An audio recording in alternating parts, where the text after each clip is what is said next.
Isang mapagpalang araw pong lahat sa inyo mga kamotor. Ito na naman po tayo para mag-share na naman ng isang kaalaman na tungkol dito sa ating motor. Alam po ninyo mga kamotor, halos karamihan sa atin hindi pinapansin itong kalog ng ating clutch lever. Tingnan nyo mga kamotor, oh. Yan, ganyan mga kamotor, oh. Yan, mapapansin ninyo may angat siyang ganyan. Okay. Alam po ninyo kamotor, pag nahayaan natin na ganyan yung clutch lever natin, may posibilidad po na yung clutch fork po niya sa ilalim ay hindi nakagitna doon sa kanyang didiinan o hihilahin dito sa ating clutch lining. Kaya pag nakakalog yan mga kamotor, may posibilidad kahit na idiin natin o i-adjust nating maigi yung adjuster ng ating clutch cable, ayaw pa rin siyang mai-clutch, may sabit pa rin. At saka kung minsan medyo may kahigpitan ang kanyang paghila or pagdiin. Kasi nga mga kamotor, pag ganyan nakalaki ang clearance ng ating clutch fork o clutch lever, ayun, nagkakaroon na tayo ng mga nararamdaman na gaya nung sinabi ko nga, kung hindi mahigpit, kahit anong adjust natin ay may sabit pa rin. Kaya mga kamotor, wag po na yung baliwalain kung may clearance ng ganito yung inyong mga motorcycle na pinampapasada o pinang-service. Okay, re-remedyohan po natin yan. Kaya panoorin nyo mga kamotor itong gagawin natin para naman kahit papaano mapakinabangan ninyo ng mapakinabangan naman ninyo na libre, o panoorin lang niyo para malaman kung anong gagawin. Okay mga kamotor, yung iba mga kamotor, ang ginagawa nila ay pinupuluputan nila ng alambre itong shaft niya mga kamotor.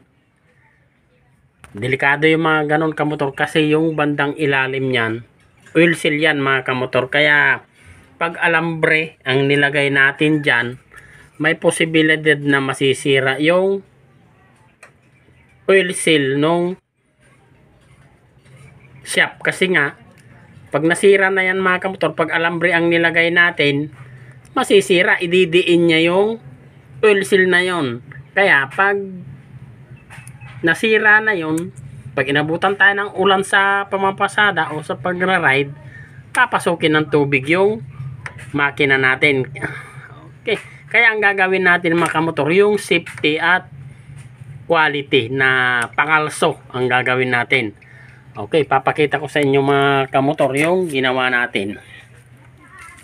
Okay, gumupit tayo mga kamotor nung plastic ng yung basyo natin sa langis, sa litruhan. Ayan, plastic lang ilalagay natin mga kamotor para naman safe na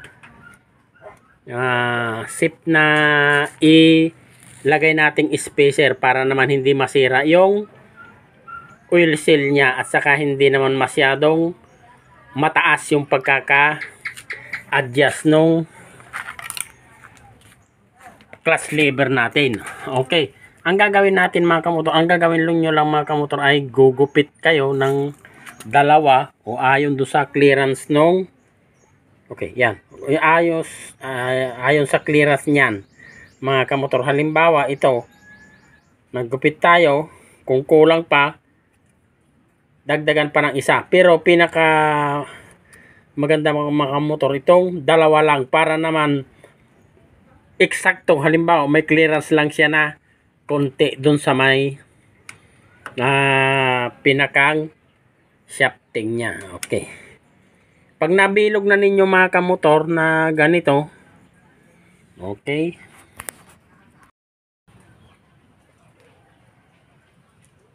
pag nabilog na ninyong ganyan mga kamotor, para hindi na tayo magbabaklas doon, ay gugupitin natin siya ng patalilis. Pag ganun mga kamotor, pag ganun ang paggupit. Ayan. Tapos patalilis din lang doon sa may kabila. Ayun. Ganun. Okay. Yan. Pag nagupit na natin mga kamotor na ganyan, ito. Ayun. Okay. Isisiksik na natin doon sa may. Okay. Saglit lang mga kamotor at hindi ko hawakan. Okay. Ayan. Isisiksik natin doon mga kamotor itong plastic na ating ginupit. Okay. Hirap ng ayun. Tapos ipapaikot natin para ayusin yung kanyang gap. Tapos kung kulang pa rin mga kamotor, ayan.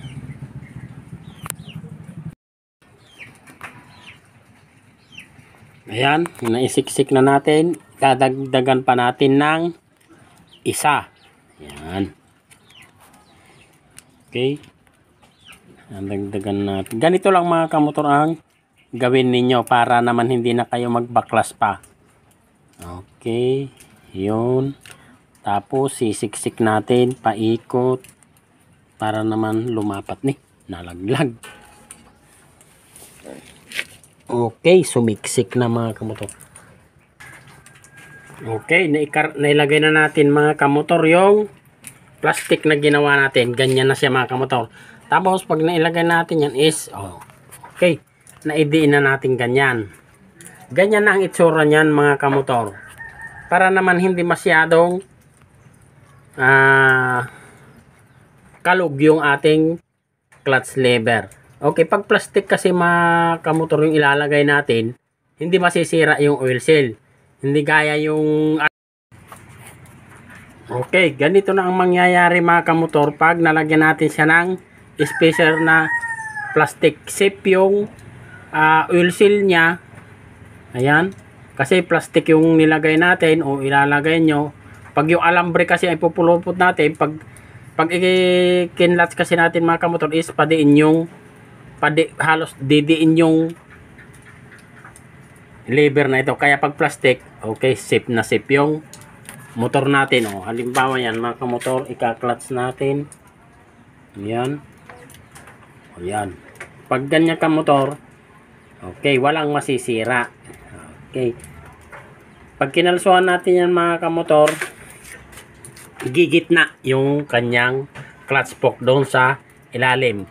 Okay, sisintro yung kanyang paghila o pagtulak doon sa ating clutch. Okay, yun lang ang masishare ko sa araw na ito mga kamotor. At muli, sa ngayon lang napadpad sa ating channel, ay huwag po ninyong kalimutang i-subscribe, i-like, at i-hit na rin po ang notification bell para po updated po kayo kung gusto nyo ang ganitong mga video. Okay, yun lamang po muli at Diyos ti agyaman kanyayo amin. Maraming salamat po muli sa inyong lahat.